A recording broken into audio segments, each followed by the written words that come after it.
Hello, hello, all my beautiful people out there. This is going to be a fun, something new because I normally don't do the evenings live, but I have a special guest on tonight that could do this live, so we're going to do that tonight. So it's going to be a lot of fun. Welcome to another episode of Quote the Raven. So I have a very special guest tonight. They're all the way from California. They're a band called Siren, or excuse me, Scarlet Siren. Jeez, if I could say that right. Scarlet Siren, and they're an amazing up-and-coming band, and I'm truly looking forward to this interview with them. So, without further ado, let's give these guys a call. Maybe I can do this right.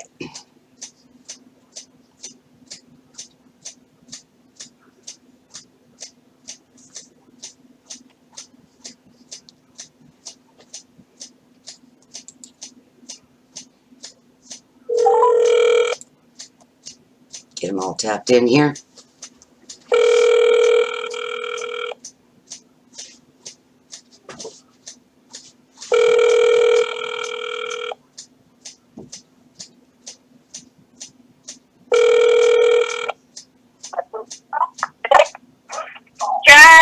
Hey, is this Katie? Hey, hello. Sorry about that. You were on my Bluetooth and my car was on. How you doing? Having a heck of a day. That's okay. I understand. Well, welcome to Quote the Raven Show. Thank you guys, all of you, for joining me on this this show to kind of talk about who you are and show and promote some of your music. Yeah, of course. Absolutely. Thanks. So who all do we have with you? Introduce their names and what they do in the band. Here you go. Well, we'll just go around in a circle. Hi, I'm Fan. I'm the singer. Nice to meet you. Hi, Rachel. I am the keyboard player. Jared, bass, roll guitar. Nice, nice. Okay, so just I kind of got some of those names. Okay, so I know Katie. And say, what was the singer's name again? Fan, like you're a fan of our music. I know it is not a nickname. Gotcha. Wow, nice, nice, nice. Okay. Thanks, that's what I missed there. So tell me, guys, how long have you guys been a band? Because it seems like you guys are really fairly new. We've been a band for about a year now, actually. So basically, Katie and Rachel have known each other for pretty much a lot of their high school lives and on. And they had been in a band before, and they decided that through the years and stuff that they wanted to kind of change their sound to get a little bit heavier, more of a melodic metal style. So they decided to branch off and start their own thing. And they found Raul and myself on Band Mix, and we got really blessed with all the COVID stuff happening. That we found Jared literally 3 days ago. We decided it was a go. So we're slowly and surely forming the full band, but yeah, we've been writing music and we've been creating our sound, and yeah, for about a year and a half. Wow, that's crazy. And what a time to be such a new band. I mean, this has been the craziest 6-7 months I think we've all ever gone through as musicians. Yeah, it's definitely been a learning curve, that's for sure. Yeah, did you guys have anything upcoming that was planned that kind of got shut down because of all of this? We were gonna be recording a new song coming up, and because of COVID, we had to stop the recording process, and we're gonna do on-site photo shoots and stuff like that, but since everything got shut down, we're kind of on the backlash of that. Not to mention, we're still trying to find the last member of our band, so we're still looking for a drummer too, so that kind of stopped things, because, we want to respect everybody with the, 6 feet and social distancing and whatnot, but, we also have been around each other. We've all know that we're safe and being safe, so we just need to find others who feel the same, and get this band finally formed. Yeah, no, I completely understand that. It's and like I said, it's such an amazing, extraordinary time to be such a new band. But even still, it's one of those things. I still was able to find you and listen and say, "Oh my gosh, these guys are going to be amazing," you know. And so, do you have like anything that's as of right now for 2021 that you're like, "Ooh, this is when we can do this. This is when we can do that." What are you kind of looking forward to? Well, one of the first things that we want to do is we want to record our EP. We've recently just became an LLC to trademark our songs and our name. And then 2021, we really want to come and hit hard and do a lot of shows. Hopefully venues open by then. And if not, maybe we can do like live shows, live streams, things like that. So we don't want to become complacent. We don't want to become where we don't matter. You know, we want to really push it, and we came out with that one single, but now it's time for the next song. So I think just recording, trademarking, photo shoots, completing our band, and 2021 we really want to come and hit hard with, by the end of the year, I think, end of this year, having an EP at the very least. Yeah. So. Yeah, it sounds great. So as you were saying, you're kind of looking for a drummer. So anybody out there that's got the skills and thinks they're up for the task, make sure you hit these guys up. And definitely. Now, you guys are from the California area. What part of California are you from? We're from the Southern California in about Riverside, Corona, Inland Empire area. Yeah, so around that area. So we're really close to a lot of different venues, easy access to Hollywood, to Riverside, to Irvine, Orange County, really anywhere. San Diego. That's a little bit more, but that's not that bad. Yeah. Right. It's better than living up north. Yeah, for sure. Well, there you go. If you're a drummer out there in the California area, hit these guys up if you think you got the chops for it. Heck yeah. So there you go. So with that being said, you guys, let's talk about this very first song. Now, this is I know you guys are super excited about it. This is The Call. Tell the audience a little bit about the meaning behind this song and the purpose for it. So basically, The Call is, again, this is all before the COVID stuff had happened. But the call is basically about how, with the way the world is right now with social media and with everybody getting sucked up into like YouTube and, you know, clout and whatnot, there's all this stuff that's going on in the world that nobody's paying attention to. And instead of, you know, seeing what's happening and changing it, we're just kind of checking out. So our band is kind of sending the call to like, can you hear us? There's something happening and you need to start caring about it. And it's coincidental that COVID happened, and it was coincidental with everything that's going on in the world right now, but that was the thought process with it. I love that. Yeah. And that's so relevant. And I think there's so much going on emotionally, I think, with everybody right now that it's affected everybody in some personal form or way. So that has a very, very true meaning to what's going on right now. So I love the fact that you guys actually were able to kind of put something together to that as a call of action. So love that. That's great.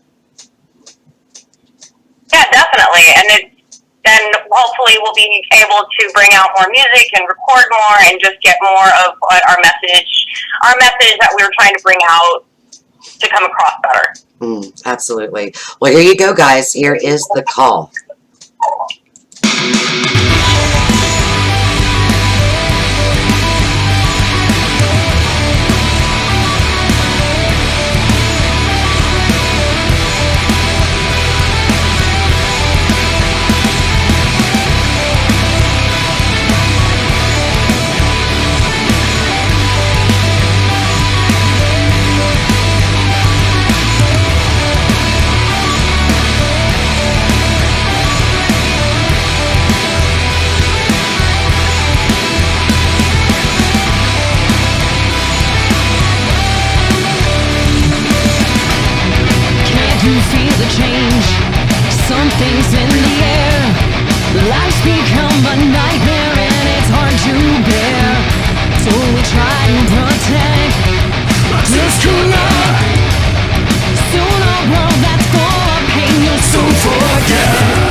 Oh yeah, love it, love it, love it. Such a great song, guys. It's really, really good.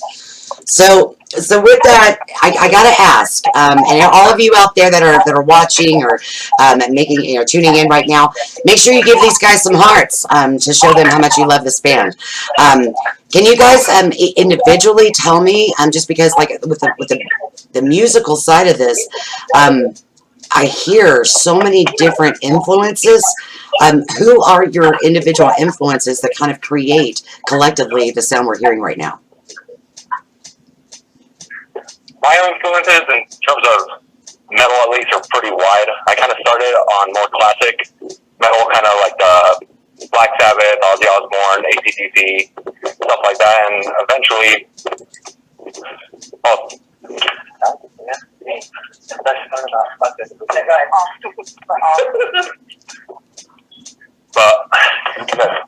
Sorry guys, sorry, we're checking here. So, I think other influences, like, for me, this is Rachel, it's definitely, like, I like Periphery, I love prog, progressive metal, but we also listen to, like, Hailstorm and, oh my gosh, I can't think of the other, other things like that. Jared, what are some of your influences? Led Zeppelin, my influence, Deftones, I just think I even like talk to stuff, like music like that. Well,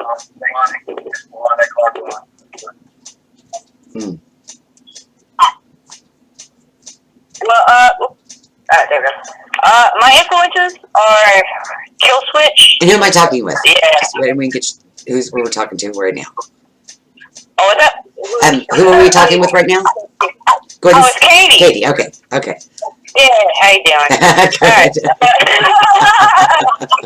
How you doing? How you doing? I'm doing pretty good. So, specific influences of mine definitely are Kill Switch, Engage. I actually, surprisingly enough, I caught the Black Veil Brides live video last night, and their guitar parts in there are like kind of like a Event Sinful. They're another influence of mine, but it's that straight kind of like Mozart-y metal, very melodic, hits at the right points, and very love the super heavy breakdowns. Yeah. And then you got the clean overlays, so it's kind of like lifts you up a little bit when you're getting heavy, you know. I love that. Those are definitely some influences of mine. Definitely. Love that. Love that. I think. Well, did we cover everybody's? I think we covered everybody's. Fan, what are yours? Well, when it comes to the band, when I'm thinking about the style of music for this band, definitely I would say I listen and I'm inspired a lot by Kill Switch, Periphery. I've been really getting into Dance Gavin Dance recently. Hailstorm, Lizzie Hale has been a huge vocal inspiration for myself, but I get a lot of, at least, the grit in my voice because of that. Yeah. But yeah, that's basically what I would say when it comes to the inspiration behind this band. The influences that I would have would be that. Yeah. I love that. I love that.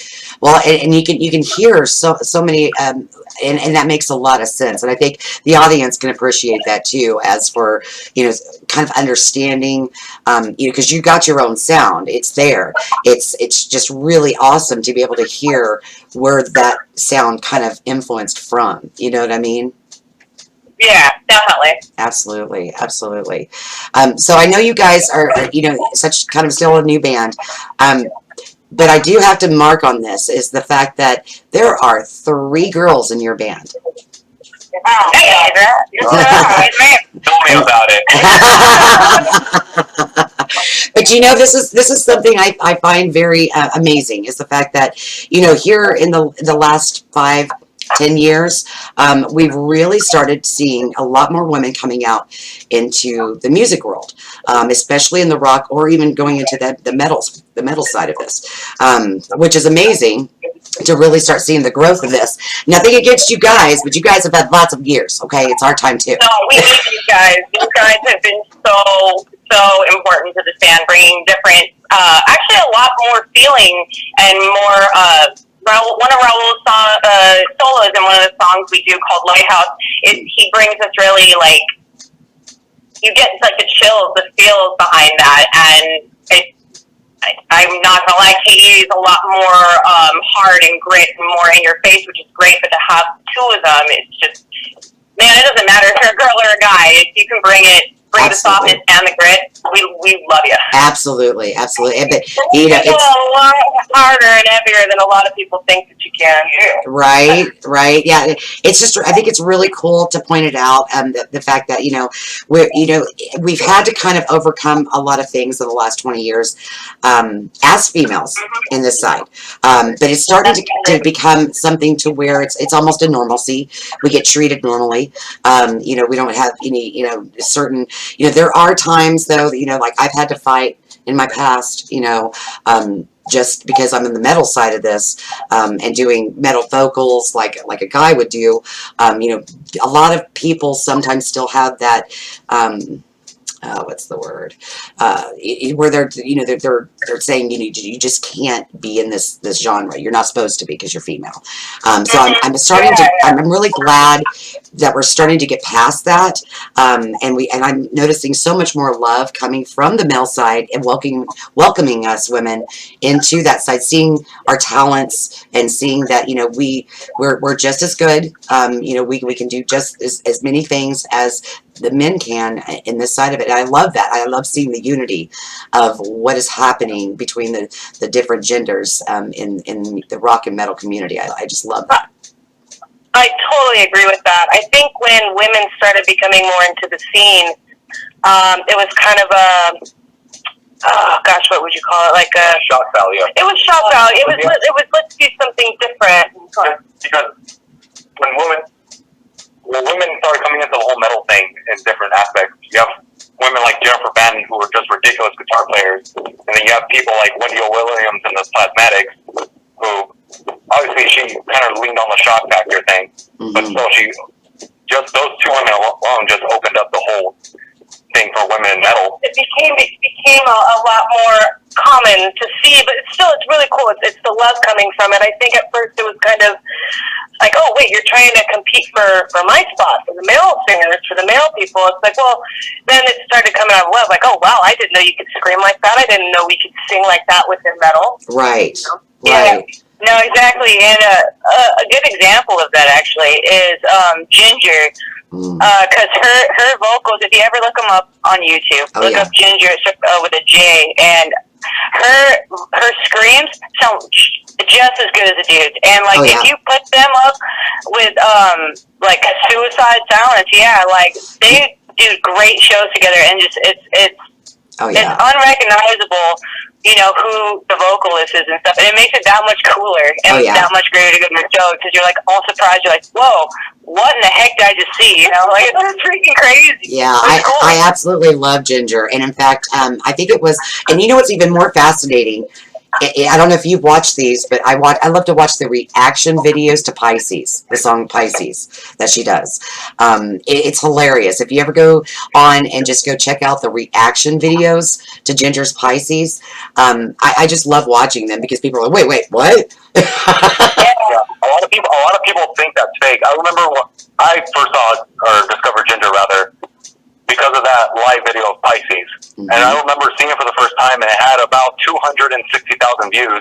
You look at that video now, it's almost at 3 million in less than 2 years. Yep.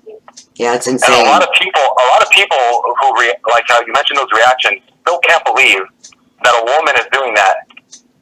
But that just goes to show at least her diversity in her voice, because people have this misconception with that style of vocal that, oh, you're going to hurt yourself, there's no way it's sustainable, and this, that, and the other. But you have people like, let's say, Corpse Grinder from Cannibal Corpse, who's been doing this for 30 years. Right. And he's still going. Yep. It's literally, you train your voice to do these certain aspects of it. It's a whole different thing to get out there as a vocalist and be in the audience and screaming, because you're not using your vocals correctly. But when you're on stage and you're in control of what you're doing, it's a whole different aspect. And I think like exactly what you just said, a lot of people don't realize there's a technique to this. Oh yeah. There's actually a pretty viral video from Jared Dines. He goes around and asking people if screaming or doing metal vocals is easy. Yeah. And a lot of people who try end up saying at the end, no, it's not easy. Right? I saw that. I loved it. I laughed my ass off. It was awesome. But it's very true. And it goes for, I think in a sense, when you're talking about screams or gutturals or anything like that, it's still kind of a new concept because it's only been around for maybe, 20, 25 years? 30 years about. 30 years, yeah. So, it's not something to where when all these bands that were doing this vocally, when they came out, it was like, oh, we have a vocal teacher right over here that can help us learn how to do this. They didn't have any of that, So, and in fact, most vocalists who ever did take any vocal training had to throw half of that out the window to do a whole different type of training to be able to do this type of vocals. So, yeah, it's something where a lot of people, I could scream. Well, okay, but can you hold that note? Can you do a climaxual on your scream? Can you go down to a guttural? Or going in and out of screaming to singing. To singing, actually, exactly. One of the big saving graces actually for at least modern metal vocalists right now who do the screaming and the growling is actually Melissa Cross. Because she saw that nobody cared about the metal vocalists, and she saw people ruining and destroying their voices, and she actually took up the gauntlet and actually took the time to figure out how this stuff works. Because there's no way there's these death metal vocalists from the freaking 90s still going. They have to be going for a reason. There has to be a reason why they still do what they do. Right. Yeah, absolutely. I agree with that. I absolutely agree with that. Technique-wise, you see people going from singing to screaming and then screaming in pitch. Then they make it sound so easy, and it's so beyond easy. It's a very big strain because you're having to go, like you said, from one technique to a completely different technique in one breath. Yeah. That's why, like he was explaining with Ginger, it's so incredible what she does vocally because, especially like, with Pisces towards the end, she literally just in one breath goes from that hard to pretty.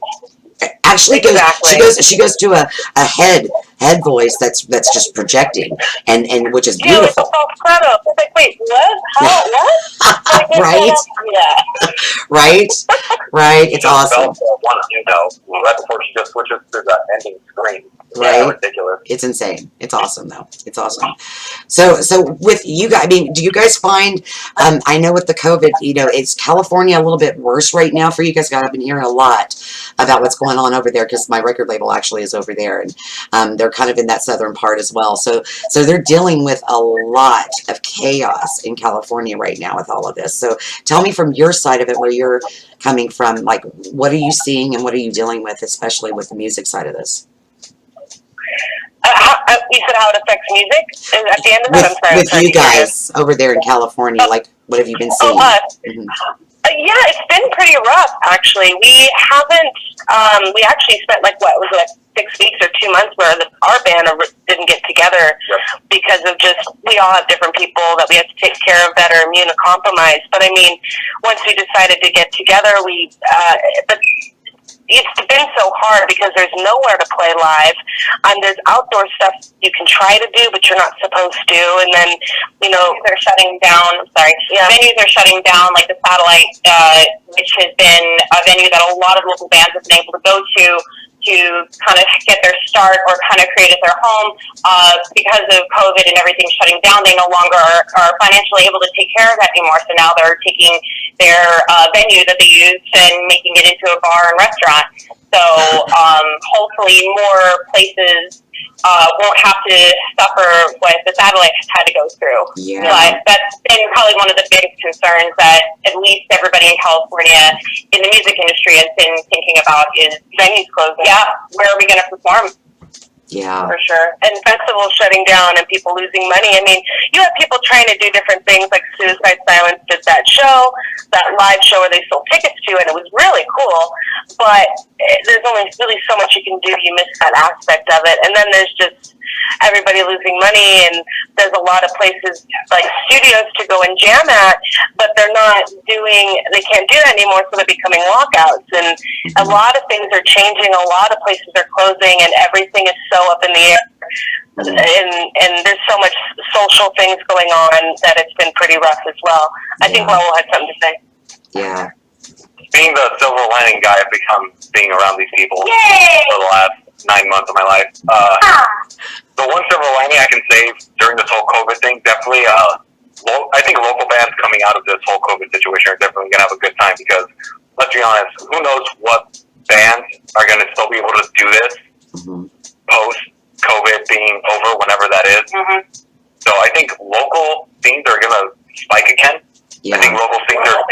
I think local music, because let's be honest, who's going to be able... When's the next show at the Forum in LA going to be able to happen with how big a show like that would be? So I think a lot of local venues and small venues are going to thrive, but obviously, like we were discussing, they still have to be there. Who knows if a place like Slide Bar here in California or Chain Reaction are still going to be hanging around? Yeah. We hope so.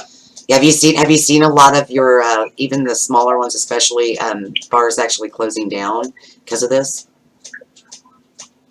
Not yet. At least here in downtown Riverside, I haven't seen any shut down. They're still hanging in there, but still, that's a time bomb with an indefinite amount of time. We just haven't really heard any news about it because these places aren't open, so we don't know if they're ever going to reopen either. Yeah, the only one that I believe I've heard of recently from all the local bands that I know have said in LA that the Satellite is closed, and that's been, or at least for live bands and stuff, and that's just been a huge bummer. And I have some of those bands are friends from Corona, and some of those bands are from Burbank and all over. So that's the only one that we know of, for sure. At least they released anything about it. Unfortunately, our friends bands as well haven't said, you know what, we're done playing music or anything. Fortunately, no one's stopping. Fortunately, our friends and other bands have been in a similar position as us. They want to do things, and a lot of things got postponed. But at the same time, like us, so we're still staying busy. They're still staying busy. Hopefully, we can play shows together once this stuff opens up. It's going to go absolutely insane when they start opening back up. I think people, just to get out, period, I feel like people will be kind of nervous and scared that you can't really I don't know. I feel like it's just going to go insane with people wanting to go to live shows. Like maybe it'll reinvigorate that scene that's been kind of underground, because people will come out to shows and they'll go to big festivals. They don't go out to as many venues as much anymore. So I think it's going to reignite that fire. It kind of makes you think like how it's going to be when it does open up. Like, what are like the regulations going to be? Like, yeah, like going to mosh pit, like how is that like interaction with people, being in the audience, being in the pit, like wanting to move around and like get down, like how is that gonna, like how is all this messed up? I had the best idea for this, and I was like, especially for festivals, those, I don't know what they're called, the big body balloons, the round, they look like balls. Yes! Yes! I would totally do it. Yeah, I feel like I would actually go in a mosh pit with that on. I feel so much safer. Exactly, right? I don't have to protect it as much anymore. It's okay if I get thrown, I got a big bubble protecting me. Right? Yeah, exactly. I love it. Yeah, we actually, we were talking about what he was talking about a minute ago too. I talked with a few other bands about this. Texas, here in the Midwest, we've seen a lot of venues shutting down and not returning. And one of the key things that, like he said, that you just touched on was the fact that this is a good time, I think, for the local upcoming regional bands, because the reserves that a lot of these venues or bars had to get these bigger international bands to come through, they're not going to have it. So they have to rebuild that. And this gives an opportunity for the locals and the regionals to play these shows, help build that revenue for these venues and bars to kind of go back to some sort of normalcy. So I totally agree with that. Yeah. I think there's going to be like an attention vacuum once all this clears up, because the people who are going to definitely make moves and definitely go somewhere are going to do that, and definitely the attention for it is going to be there. Yeah. Because let's be honest, the only bands that I know that are going to, or at least I presume are going to make it out of this, are bands who been kicking around the last, 15, 20 years. Yeah. So they've probably developed that alternative stream of income or some way to stay afloat. Yeah. Mm-hmm. Yeah. Yeah, and what do you guys think about like the live streaming stuff? You know, where because there's a thing called Stage It, and they have other ones too. We've been thinking about doing it ourselves. It's where there's like promoters and other venues and things like that, radio stations that are involved, to where they help promote, they help market, and let's say your band wants to get on, people go in and they pay $5 a ticket, and they pay through for your PayPal account. I believe like the Stage It itself takes like a small percentage of that for the help of the promotion and marketing. But the nice thing is you do like a 30 or 45-minute set. You can do acoustic, or you can do like an actual performance, and then there's a tip jar. And the tip jar, whoever like tips the most for your performance, you can give like some merchandise and like a Skype video, Skype call or something like that to that fan. Have you guys heard of anything like that? Yeah, actually, I recently came across this app called Twitch, and Yes. they do like the same thing, kind of like that, but it's like for gamers. Yeah, but like you get like subscribers and like people like boost you and all that stuff, and like especially seeing the Suicide Silence live stream. Yeah. I watched their San Francisco performance, but like they did the whole like $5 a ticket. They do the private IP or whatever for the different regions and all that, and that's a really good way to make money, especially for the time that we're living in right now. And I honestly think it's a pretty good idea, and it gets a lot more people that couldn't go to your shows to be able to hear your music, interact with you, give you support and all that kind of stuff. But honestly, in my opinion, it's Katie speaking, but in my opinion, just saying, I don't want it like to see it take over the real thing. Yeah. Like you got to be there, man. Yeah, you know? absolutely. Absolutely. I'm gonna jump off Katie really quick. With this is Rachel. What I really like, it's just gonna be really quick. What I really liked what Suicide Silence did with that show, though, is they really embraced the fact that it was virtual.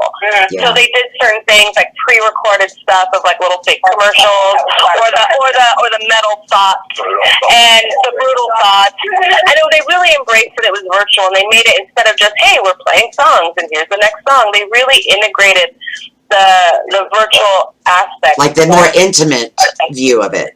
Yeah, but I like Katie said, I do hope that doesn't totally take over. I think it's great for some things for sure, but it really doesn't replace being there and feeling it and seeing them, and I don't know. Yeah, no, I totally get that. The in-person effect is it's irreplaceable. It really is.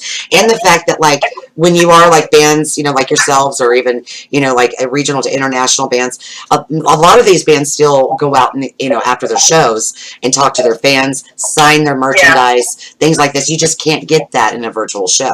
You know, I mean, you could get a signed something and sent to you, but you're right. It doesn't replace, and it shouldn't replace, a live actual show. So yeah, absolutely. But it is something to think about for what we could do as of right now. Agreed. Yeah. Actually, someone on our YouTube on the chat, the live chat right now, said that COVID will be a big challenge. Oh, where did it go? Oh, yeah. This is from Mario. And he says, I think virtual shows are starting to rise in popularity. It allows for direct fan interaction and can center promo reveals around live stream dates. And I think that's, again, the positives that can come from being virtual. Some people not being able to see it, like, oh, it's in Hollywood, but I live in Nashville, Tennessee. Like, how is that going to work? So Yeah, exactly. So, Exactly. Yeah, no, I absolutely agree with that. And it gives people the opportunity to maybe see somebody that they just maybe wouldn't have been able to see, or be especially into that intimate level performance like you were talking about. Well, let's definitely make sure we get all these. We've got 2 more songs, so I want to make sure we get these in. Let's talk about this next one, which is Borderline. Explain to the audience a little bit about this song. Okay, so this is Fan. Hi, how are you doing? Hi.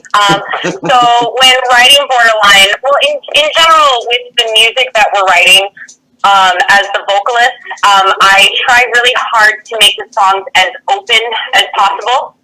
So it can mean anything to anybody.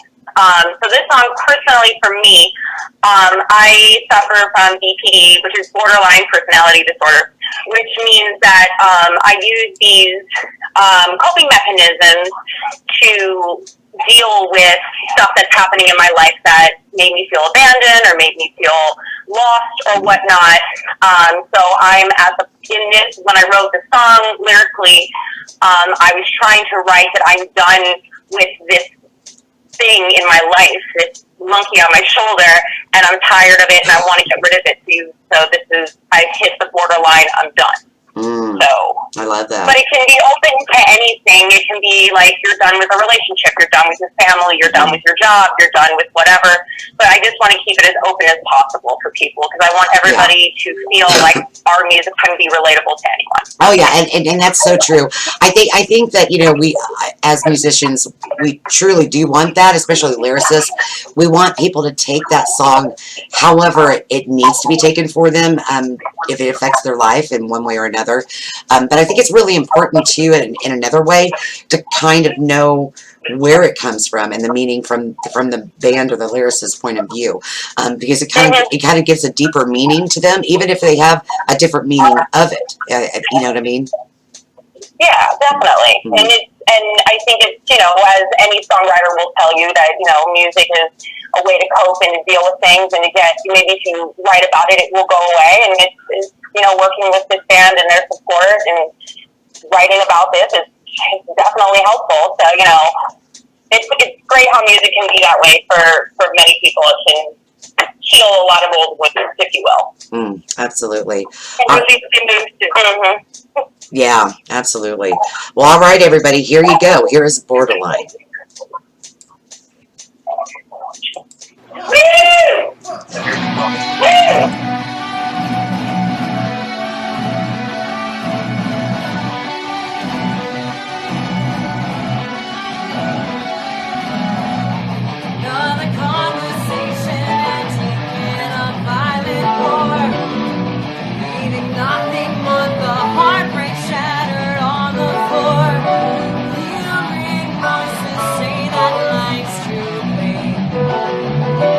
What was once a comfort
live and intimate, no mic, nothing. Intimate with cell All right, all right. So, speaking of intimate moments, this was a live performance for you as the audience. So, she didn't have a mic at all. Like, literally, she was in the garage and just sang. Love that. My band tells me that I'm quite the loudmouth, and I guess it came to some good use.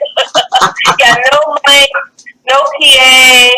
I'm not even, the keys aren't on a PA. We have the amps going, but I mean, it was a very intimate thing in a very hot garage. Yeah, you said it was pretty hot out there. Yeah. So, but it was a very cool experience to do that. It was difficult because no drummer. Yeah. No click.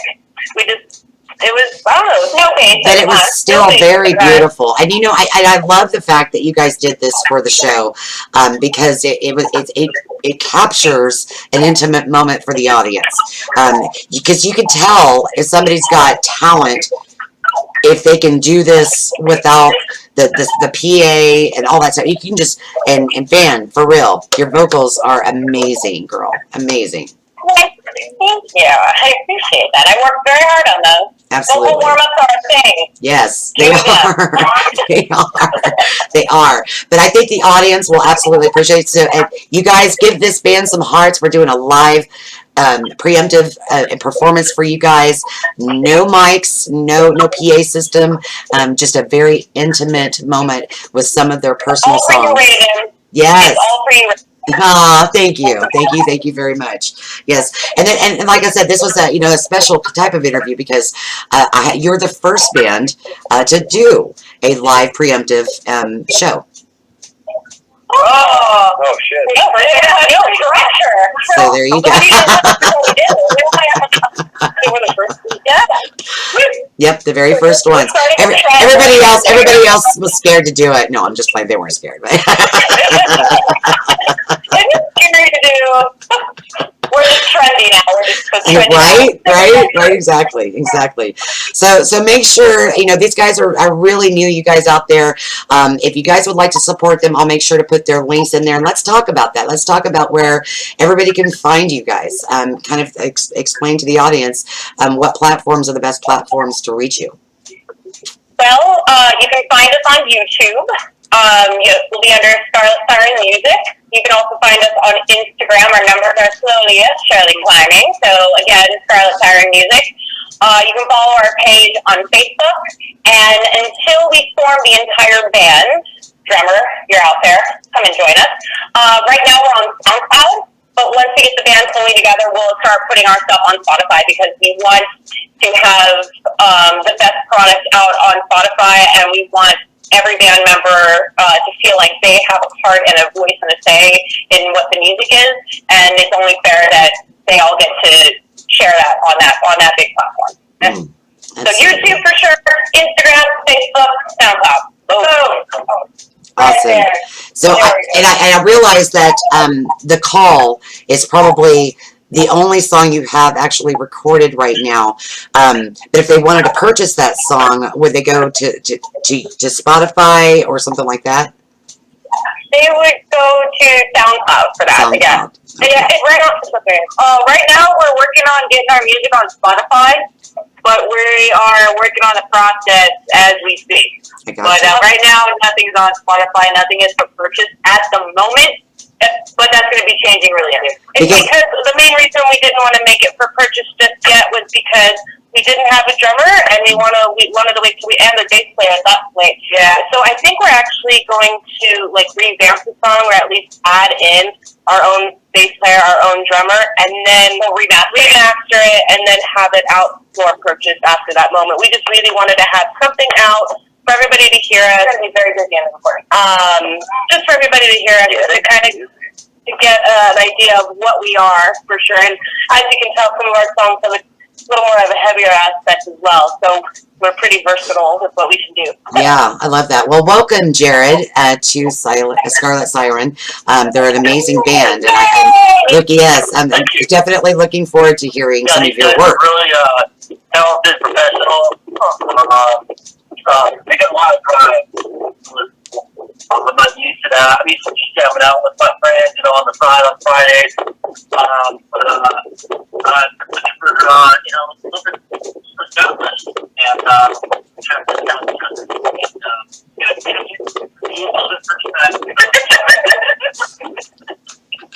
That's hilarious. Yeah, put that phone up to you just a little bit more if you could for me. That the signal's a little bit weak on there to hear you. So kind of when you talk in there, just make sure you're talking real close to that phone. Don't be shy, Jared. Oh, wait. Hold on. I think we lost you for a second. Here, Jared, do it again. Say it again. Okay. Thank you. I can't like it the first time. I'm super excited to jam out with these guys. I'm glad, we found each other. They're super talented, professional. They know music theory, which is good. Especially Rachel here, the keyboard. Aw. But yeah, I'm super excited and take on this new journey with Scarlet, Siren, and hell yeah, rock on. That's awesome. That's awesome. Well, I'm really excited for you guys, and I know that when you find that drummer, it's going to be really awesome. Now, if somebody wanted to get in touch with you, as maybe like once this kind of goes down with the COVID and all that, they want to book your band for a show or anything like that, would Facebook be the best way to reach you? The best way to get in contact with us would be through our, I would go through Instagram, go through our DMs. Okay. We also and also if you go to our Instagram page, you'll find our email on there as well, and on Facebook. So we do have a Gmail that we have for the band. So ScarletSirenMusic@gmail.com. We're also on Bandmix. Yes, Okay, we're on Bandmix. There we go. Drummer. Now, do you guys have any merchandise available yet? Any clothing, T-shirts, or anything like that? Not yet. Still going. We're working on stickers and decals for the time being, and then once we created a bigger following and people wanting it, we'll definitely start making shirts and make hats. And trademarking was also a big deal with becoming the LLC, and then also trademarking before doing that. Just trying to take the correct roads from different music industry things we've been watching and preparing for. So we just want to take as a good route as we can. So. Yeah. Yeah, love that. I love that. Well, let's talk a little bit about this last song that you guys did, which was a live impromptu, which is awesome, which is Lighthouse. So let's talk a little bit about this. Okay, so, hi, it's Anna again. So when writing Lighthouse, most of this, as you can tell from the last two songs, from The Call and Borderline, they're very much about how there's struggle, but then there's, I don't know, I guess you could say a light at the end of the tunnel, at the end of these songs. And to be perfectly honest, the world doesn't work like that sometimes, and sometimes things just suck. And it doesn't matter how many times someone says to you, think positive, look at the light inside of you, and you're going to get through this, when really all you're thinking is, I give up. And so basically Lighthouse is about how we'll just say I see a friend that's lost and the darkness is taking over them, and I'm telling them that no matter what happens, look to the lighthouse and you'll find yourself again. But unfortunately, at the end of this song, they don't make it. Oh. Well, sometimes that's, I think it's that kind of wake up call that not everything is fair. Not everything can work out the way you planned it. But I think in the end of it, no matter how you look at it, if you didn't try, then you wouldn't have known. Exactly. And Raul, what were you going to say? I just want to add in that Lighthouse is actually the first song I actually wrote. Yeah. With Scarlet Siren when I joined up. There's a lot of pressure on Raul. Well, not really. Well, it wasn't really a lot of pressure. I only came in with a few parts, and me, Katie, and Rachel came up with the instrumental, and eventually Hugh came up with all the vocals. And I think it was our first time, really, it was our first time writing together, but it was the first time I wrote in that style. He basically puzzle pieced it. Raul came in with two riffs, and not in the same tempo, and totally different time signatures, and it hurt my brain, but it worked, and I knew they could work. So we arranged it, and then it just flowed. And I've never had a song flow like that while writing, and it was so perfect for being Scarlet, Siren. We're very, Siren like the Egyptian, oh my god. it's a Greek mythology, it's this mermaid that has such a beautiful voice, and as you get closer, it just is uglier and tries to kill you, and it's pretty brutal. Yeah. So we wanted to kind of base it off of this lighthouse, this water, this ebb and flow, and you don't know what's going to happen. You may get pulled under the tide, you may survive it, you just don't know. So it was just a really cool way to write. It was a really neat experience for this song. Yeah, I love this song. This song was amazing. So here we go. Thank you. You guys give them hearts out there to show your love for their impromptu. Remember that. This is live. No a PA system, no mic or anything. Check out this band just giving you them. Here you go. Let's do Talking to Us. So I had to.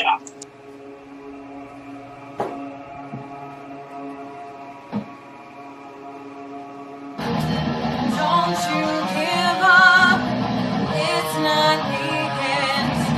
Don't let it in, or it will win. Don't let it in, or it will win. Hold on, hold on.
Who's on it?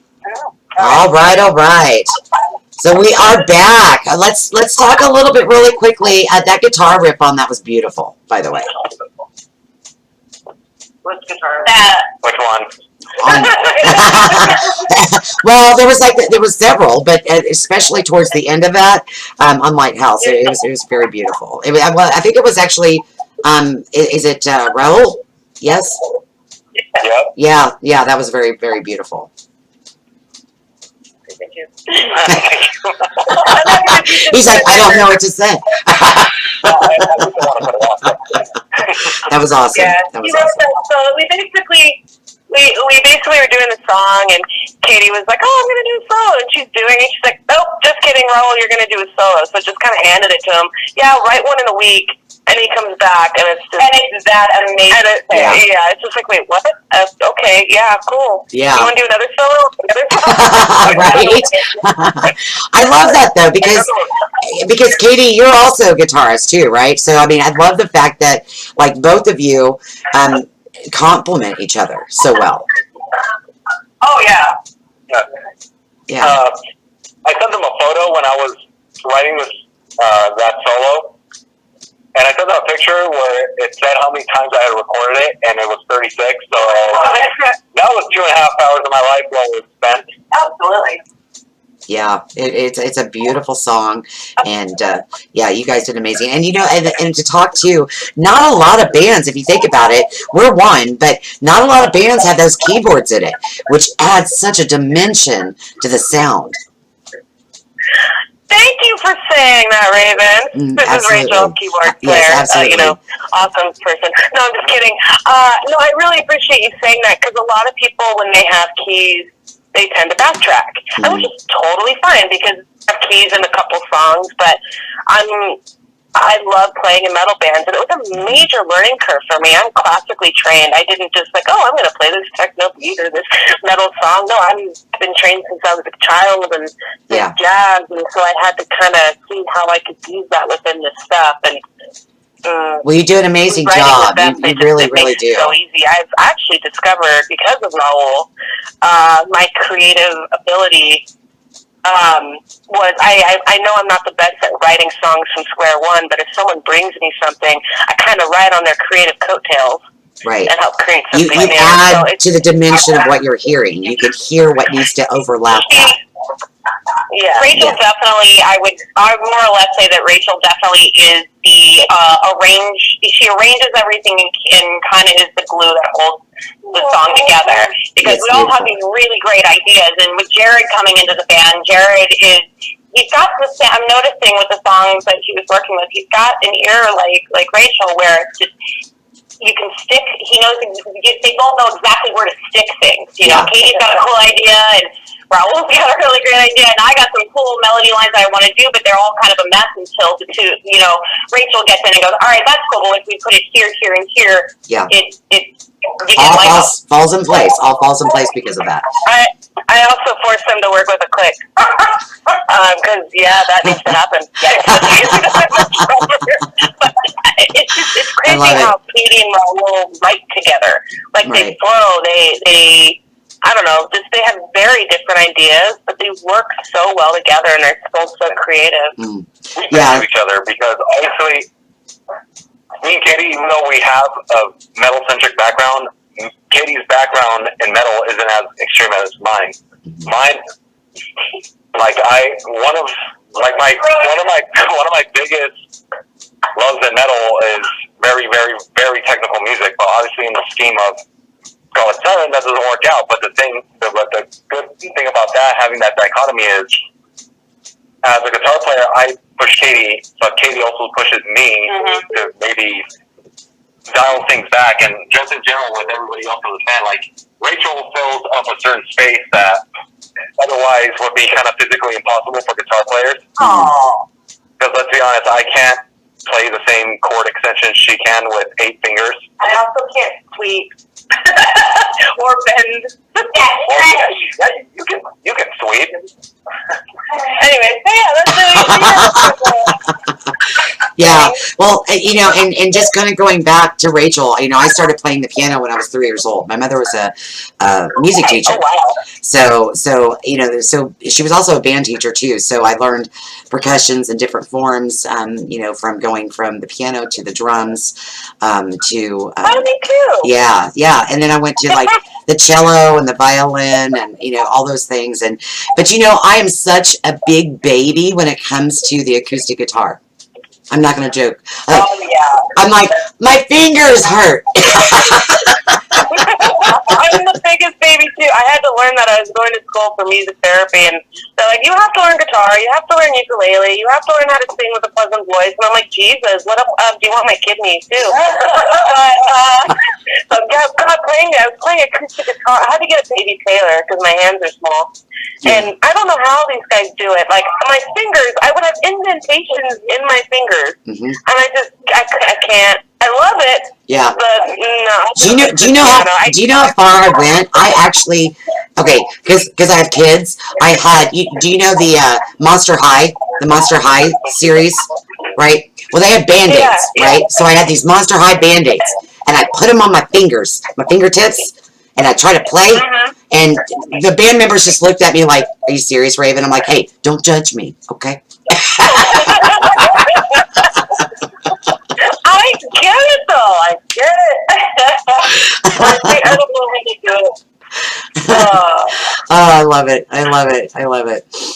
Well, you know, something that, you know, I want to say to you, make sure you guys out there, you go to their Facebook page, you got to like, follow them, go to their YouTube page, you know, subscribe, and also hit that little bell button, because that's going to give you all the notifications of what the band's doing. And I am looking super forward to seeing the progress of your band. I can't wait till we do another West Coast tour. We go out there, you guys got to play with us. How about that? We would love to do that. Heck yeah, that would be amazing. Or if you come this way, you know, just hit me up and. Yeah, and, if we go out there, let's do the winter though, okay? Okay.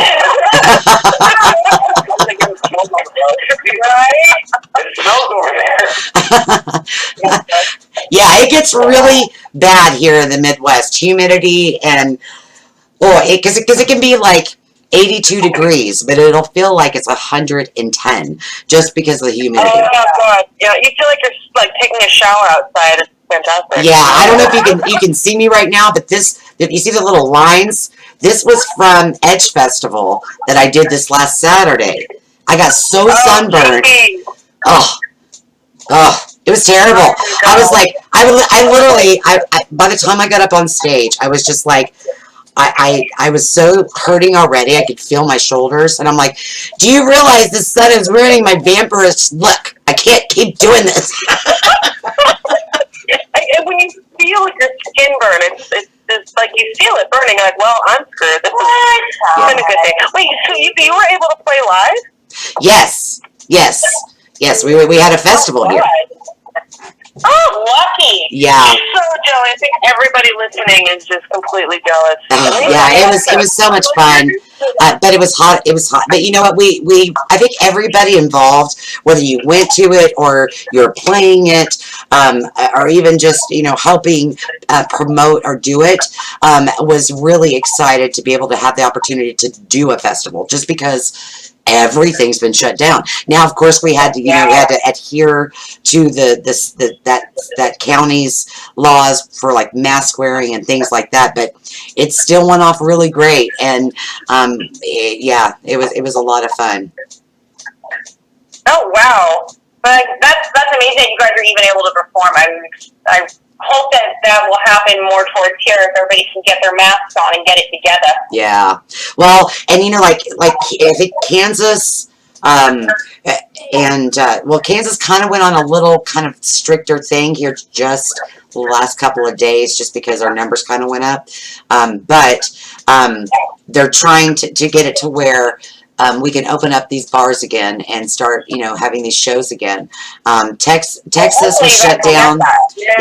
Yeah, Texas was shut down because we were supposed to do a show there. Actually, we had a full month-and-a-half tour in Texas that got completely shut down. Oh my God! Yeah, it was good. It was going to be. It was sad. And ironically, back in November, I named the tour the Infectious Tour.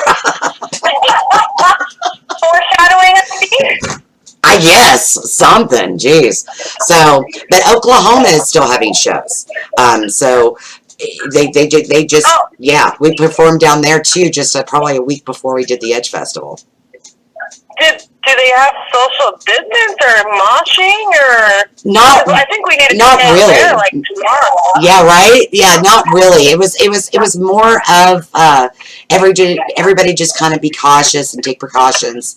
Oh no, we would have like SWAT out there separating all that. Like I said, it's very intense out here when it comes to social distancing. Yeah. I mean, so many places closed, and then they have arrows of where you need to walk, and People look at yeah. you like you're okay. Like I'm gonna just say something. No, it's Katie. What's up? How you doing? Sorry, I'm gonna do that every time. But the interesting thing I've noticed down over here is that I saw a guy that went to the gas station. Everyone had a mask on in there, and this one guy came in with no mask. Literally, everyone in line like took a good footstep away from him when he passed, and it was literally like that movie like They Live, where like they look at you funny, and it's like, hey, this guy, he's not cooperating or whatever. Like, oh, but it's serious. It's so crazy, like the way that people will alienate someone for not following a rule. Like, it's crazy. I know. I just saw a meme that had like Dr. Fauci, and he had like goggles on and some weird apparatus around his mouth and like breathing tube and things covering the ears and he's like, cover. I think it said something to the effect of cover your pores too. And I was just like, oh my Jesus. And it makes me think about like the way that especially sports is going right now, where they have the virtual audience. Like they're there playing the sports, but there's no one in the audience, and it's all like it's all like video game characters. Like I saw a NASCAR thing, and they're like, here's the virtual people, and there's like these guys that the NASCAR drivers sitting in the desk at their home with like a NASCAR wheel set up, and they're racing around the track, and it was on TV. I saw that. I was like, what is going on?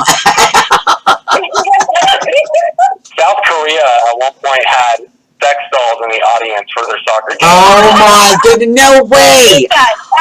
We're seeing that actually. I kid you not. And actually, they got, for whatever reason, they got in trouble for that. Like their local, like all the local governments got pissed because I guess they considered it indecent. Well, they're sex dolls. Yeah, but no one banged sex dolls. Anyways. Well, at least it was something. That is amazing. That is amazing. Well, guys, I have one last question for you. I usually ask every one of my bands this as we're exiting any interview. You guys are still such a new band. What kind of advice would you give to anybody else that wants to go out there and start a new band that's looking for advice? What would you say? That's looking for what? I'm so sorry. We lost you. That's okay. That's okay. For any band or any person that would like to start up a new band, what kind of advice would you give to them? Want me to start? You can start. I would say don't let fear stop you, because sometimes it's so afraid if you're just trying to create something new with people you don't know. It's really finding the right people, but also don't settle. I feel like I'm not saying that people are great, but you got to find people you vibe with. You got to find people that you not only get along with, but that are also good musicians. So there's amazing people out there, but sometimes it's kind of like a relationship. Sometimes that person's not right for you. But I would definitely say in this day and age, in this COVID crazy situation, go for it. Respect boundaries with COVID, of course, but also don't settle for anything else. If you find you're with someone, you're not vibing, then change it up. Get something else. But I just keep writing. Even if it's by yourself, do as much as you can, I feel like. I think Sam has something to... Oh, Raul? Raul has something to say.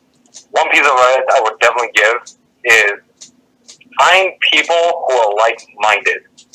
Because something I've kind of noticed in the last 10 years with bands, there's always somebody who's the dominant writing force and just the dominant force in the band. There's a benefit to that. There's a lot of less stress on you as a band member, but if you find like-minded people who are all just very, very, like, dynamos of what they do, a lot of more great things can occur. I agree with that. I agree with that. I have to agree with my bandmates on that. You need to for sure not settle. While I was trying to keep my chops up and figure out a different band to join, I was singing in cover bands because I thought singing in cover bands was better than nothing. And I feel like I spent 3 years settling for when I wanted to do something more, but being around these people and feeling like my voice was being heard as well as everybody else had a chance to be heard, I know this is the right thing to do, and you can't let the fear of failing scare you. COVID's happening. We're in this pandemic. Shit's going down, but you can't let that stop you because not if everything was easy, everyone would be doing it. Right. But we have 2 videos on YouTube right now of one song, and we've got a pretty decent following. We're finding the right musicians. We're connecting with the right people, like yourself, Raven, and everything's falling into place. Yes. So just stay with it. And our bass player, our newest member, would like to top it off. Cheers! You want to walk around? Hey, sure. So my advice for someone that's looking to join a band is it just takes a lot of hard work, dedication. Everyone has their regular lives going on, work, family, or whatever, but you got to be able to make that time on your own to practice. And if you like a particular type of music or whatever, and like say you're used to playing slow and you want to play metal, you got to break yourself out of your comfort zone, and you might feel like you can't do it at first, but it just takes a lot of hours, time and patience, and you can get there and do it. So I love that. I love that. Well, it sounds like, every single one of you has the drive and a lot of passion. And that's something I want to say. You could hear that even in just the impromptu live performances you did for me tonight. And thank you, by the way, for doing that.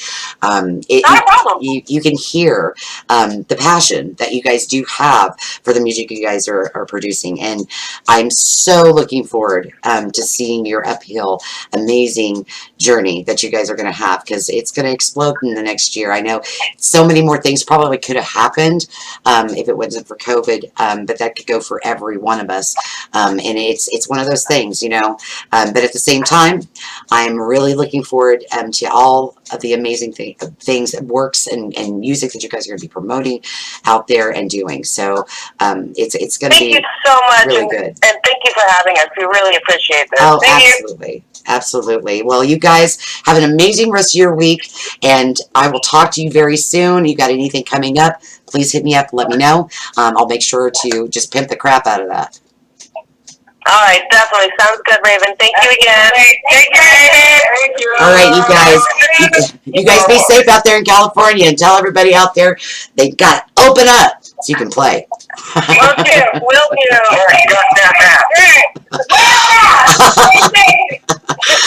All right, you guys. Well, take care now, and I will talk to you very soon. Thank you. Bye-bye. All right. Bye-bye, guys. Hey. All right, you guys, there you have it. The amazing Scarlet Siren. So I'm looking forward to them. And again, it's really cool to be able to have like an impromptu performance of them showing kind of who they are. And, kudos to Fan for, just singing without a PA or any, microphone or anything like that. So, yeah, make sure you give these guys some hearts. Go to their Facebook page, become a fan, go to their YouTube page, and make sure that you subscribe and like their little bell. And that's important because then you get all their notifications for all the upcoming things that they are doing. And I'm sure there's going to be a lot more stuff coming up in the future for these guys. So I'm really looking forward to it. So again, thank you guys for showing up tonight. This is I usually don't do the night live interviews, but it was kind of one of those things that was going to, let's just do it. So thank you again. I love you all. You guys have a great rest of your evening, and I will talk to you very soon. Bye-bye.